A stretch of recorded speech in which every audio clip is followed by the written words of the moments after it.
चलिए बात करते हैं जोधपुर की। सैया भय कोतवाल तो अब डर काहे का, यह कहावत चरितार्थ हुआ।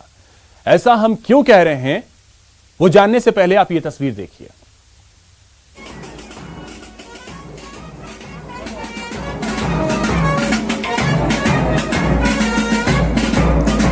जी हां, थाने में बैंड बाजे का शोर सुनिए। यही नहीं, घोड़े पर सवार इस शख्स को देखिए और घोड़े के पीछे लोगों का ये हुजूम और कोरोना गाइडलाइन की उड़ती धज्जियां। आपको बता दें, यह तस्वीर किसी शादी समारोह की नहीं है, बल्कि डीसीपी के विदाई समारोह की, जहां समारोह में 50 से ज्यादा लोग एकत्रित हुए और पुलिस बैंड की धुन पर डीसीपी साहब को घोड़ी पर बिठाकर गाड़ी तक लाया गया।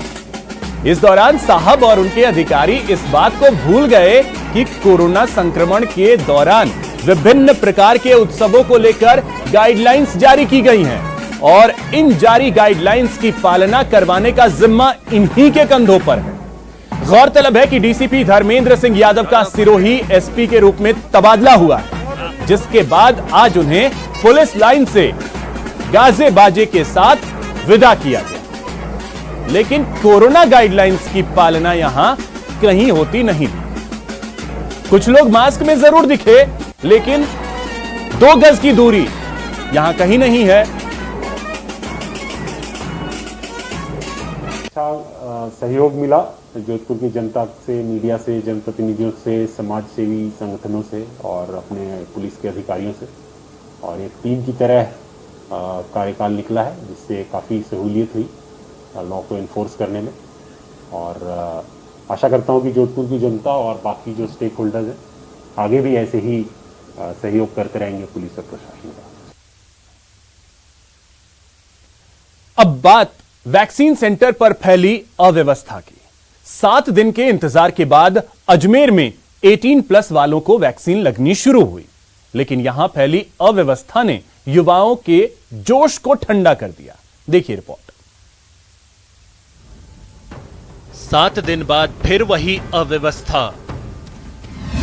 वैक्सीन सेंटर पर बीमार सिस्टम। गांधी हॉस्पिटल में स्लॉट बुक किया गया था 9 से 11 का। उसके अंदर यहाँ पे कोई लाइन नहीं है, बाहर तक लाइन है। सारे लोग परेशान हो रहे हैं यहाँ पर कब से। न यहाँ पर कोई मैनेज करने वाला है, मैनेज करने वाले तरीके से बात नहीं कर रहे हैं। बोलते हैं फैसिलिटी नहीं है, गवर्नमेंट ने दिया नहीं है। जो है यहाँ पर सब पेशेंट को वैक्सीन लगा के ऐसे भगाया जा रहा है। ये है वैक्सीन सेंटर पर अपनी बारी का इंतजार कर रहे एक युवा का गुस्सा। अपने दफ्तर से छुट्टी लेकर वैक्सीन लगाने पहुंची, स्लॉट भी बुक करवाया। 9 बजे से 11 बजे का स्लॉट मिला, लेकिन अव्यवस्था ऐसी कि किसी को भी वापस जाने को मजबूर कर दे। लिखा हुआ है आधे घंटे के लिए आपको बैठना है, लेकिन यहाँ पर कोई बैठाया नहीं जा रहा है। कुछ फैसिलिटी नहीं है, कुछ नहीं है, ना यहाँ पे स्टाफ को बात करना आ रहा है। उसके बाद 9 से 11 का स्लॉट बुक नहीं है, तो बोलते 2 बजे आ जाना, 2 बजे बैठ जाना यहाँ पर। जी हां, वैक्सीन लेने आए किसी एक शख्स की यह मुश्किल नहीं है। अजमेर के कस्तूरबा डिस्पेंसरी पर वैक्सीन लेने पहुंचे लगभग सभी लोगों की यही मुश्किल है। टीकाकरण के समुचित प्रबंधन के अभाव में युवाओं की कतार इतनी लंबी हो गई कि डिस्पेंसरी के बाहर मुख्य सड़क तक लोग अपनी बारी का इंतजार करते नजर आए। लेकिन सुनिए वैक्सीन सेंटर के प्रभारी का तर्क। जैसे इनके स्लॉट बुक रहते हैं 9 से 11 का, 12 से इतने का, ये जो भी टाइमिंग होता है उसमें तो पर्सन आ नहीं पाता। और जैसे अभी 9 से 11 का है, कोई बंदा 11 बजे आकर के बोलेगा कि हमारे वैक्सीन का 9 से 11 बजे का है, तो वो तुरंत नहीं हो पाएगा ना। पर वो हम लाइन लगवाते हैं यहाँ पे और रजिस्ट्रेशन करवाते हैं, उस पर डिपेंड करता है। पर पब्लिक ये चीज़ समझ नहीं पा रही। अब आप इस भीड़ को देखें। हो सकता है कि कुछ लोग अपने स्लॉट के वक्त नहीं आए हों, लेकिन क्या इतनी भीड़ में किसी को भी टीका नहीं लगाया जा सकता था? अजमेर में पिछले 7 दिन से 18+ के युवाओं का टीकाकरण रुका हुआ था और जब वैक्सीन आई तो एकाएक उमड़ी भीड़ ने सभी बंदोबस्तों को धता बता दिया। अभिजीत दवे, न्यूज़ 18, अजमेर। अब बात शहर में पानी की किल्लत से परेशान महिलाओं के विरोध प्रदर्शन की। पेयजल के गहराते संकट के विरोध में नागौर, श्रीगंगानगर और राजसमंद में लोगों ने विरोध प्रदर्शन किया और सड़क जाम किया। पेयजल की किल्लत से लोग परेशान।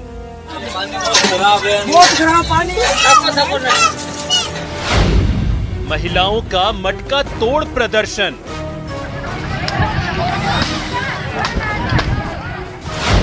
शहर शहर बुलंद हुआ विरोध का स्वर।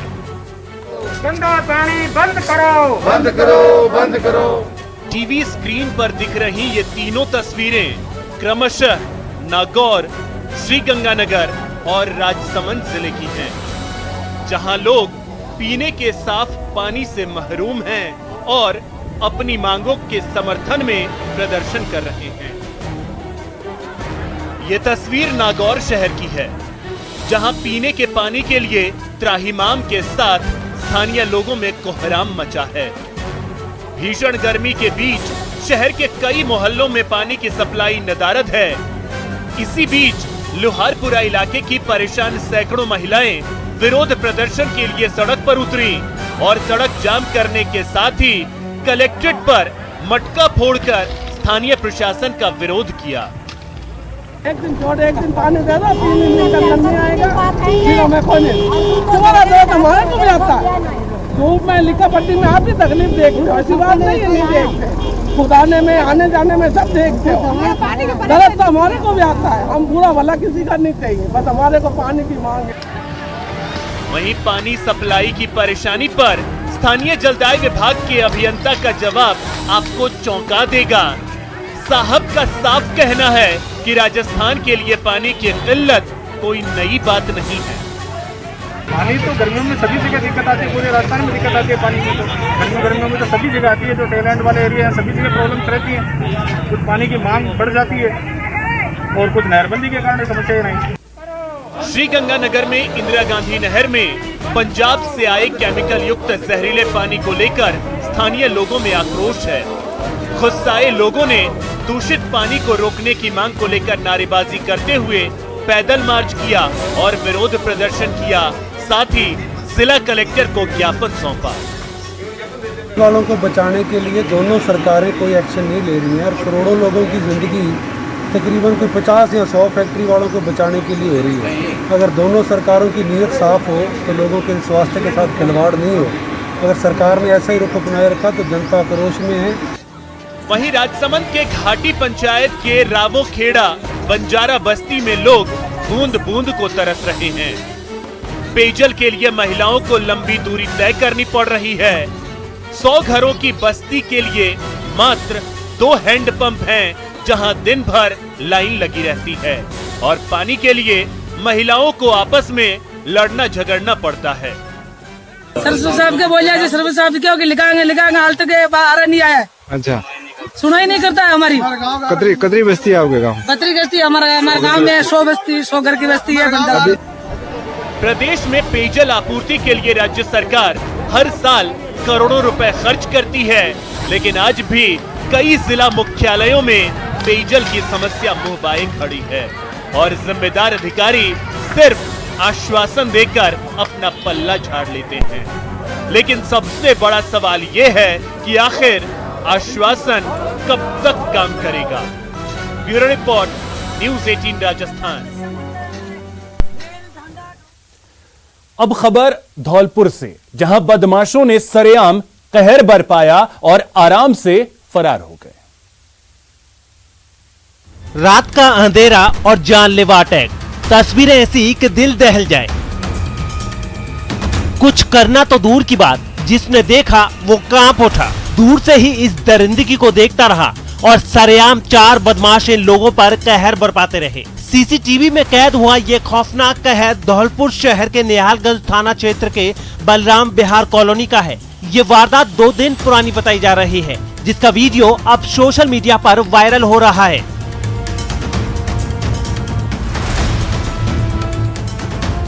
अब शुरुआत से इस बेरहमी की दास्तां को ध्यान से देखिए। रात के अंधेरे में गली में घात लगाकर खड़े हैं ये 4 बदमाश। हमले की तैयारी पूरी, हाथ में डंडे, सरिया और हाकी इनके मंसूबों को बयां कर रही हैं। इंतजार खत्म होता है इनको एक बाइक आती दिखाई देती है और ये तुरंत चौकन्ने हो जाते हैं, एक्शन में आ जाते हैं, इस बाइक को घेर लेते हैं।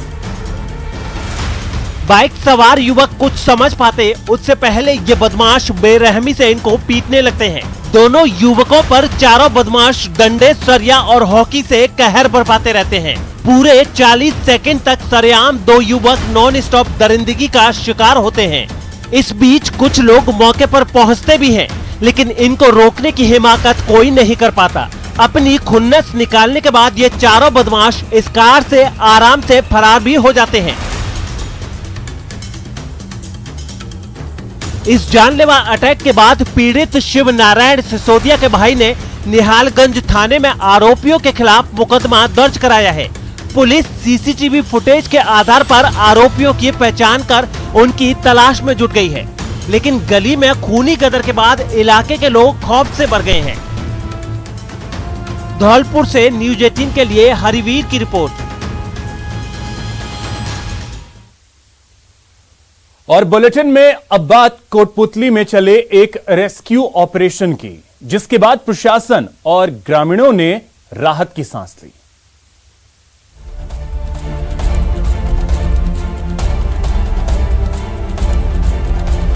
पगडंडियों पर खड़े लोग, मौके पर मौजूद पुलिस और बियाबान में मची हलचल। तस्वीरें कोटपुतली से आई हैं।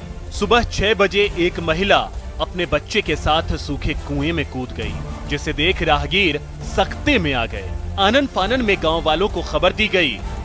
ग्रामीणों की इत्तला पर पुलिस मौके पर पहुंची और इसके बाद शुरू हुई जिंदगी बचाने की मुहिम। मौत के आगोश से जीवन को वापस लाने के लिए शुरू की गई कवायद की कहानी तस्वीरें बयां कर रही हैं। पुलिस ने सबसे पहले तमाशबीनों को मौके से दूर हटाया और पूरे इलाके को अपने कब्जे में लिया। तब तक पुलिस की इत्तला पर फायर ब्रिगेड की रेस्क्यू टीम भी मौके पर पहुंच चुकी थी। इसके बाद पुलिस और दमकल की टीम ने बचाव अभियान शुरू किया। फायर ब्रिगेड के एक कर्मचारी को सीढ़ी के जरिए कुएं में उतारा गया। रेस्क्यू। फिलहाल इस बुलेटिन में इतना ही। नमस्कार।